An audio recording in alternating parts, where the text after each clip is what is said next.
Sergei Torop, or as his followers know him, Vissarion, a former traffic cop claiming to be the second coming of Jesus Christ. The same man accused of allowing psychological and physical violence against his followers, child and human rights abuses. Since 1991, he's led a fanatical cult called the Church of the Last Testament in Siberia's Krasnoyarsk region. But a recent police raid against him and his followers landed him in handcuffs. According to the investigation, the Church of the Last Testament has used people's funds in order to generate revenue from religious activity.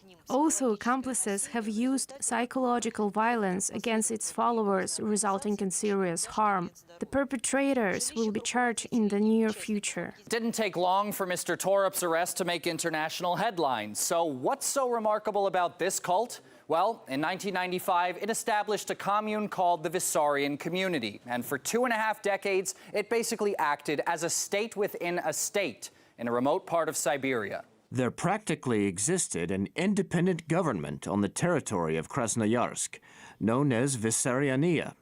They lived in several settlements. This territory was about 2/3 the size of Belgium. And there were checkpoints on this territory which let pass people they wanted and didn't let pass those they didn't want. As we've seen from reports, local police were afraid to get involved, preferring not to intervene and so on. They did whatever they wanted there.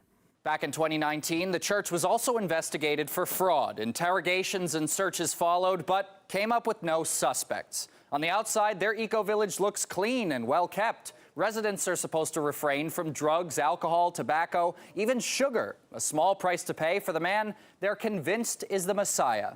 A teacher shouldn't always come in the same body.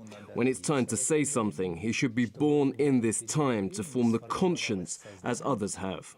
Yes, he's the Lord's word on earth. For us, he's an incarnation of Jesus. In the 90s, our teacher Vissarion came across the Soviet Union and preached his doctrine. It's not just a religion or faith.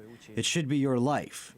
That's why we came here, to be a part of the community. But there's another darker side to the commune. Members were forced to give up their property, children left with no access to health care or education. After their leaders were arrested, authorities discovered not everyone was playing by the rules. Weapons, empty liquor bottles, and extremist literature were everywhere, not to mention the psychological and physical violence police claim residents suffered from.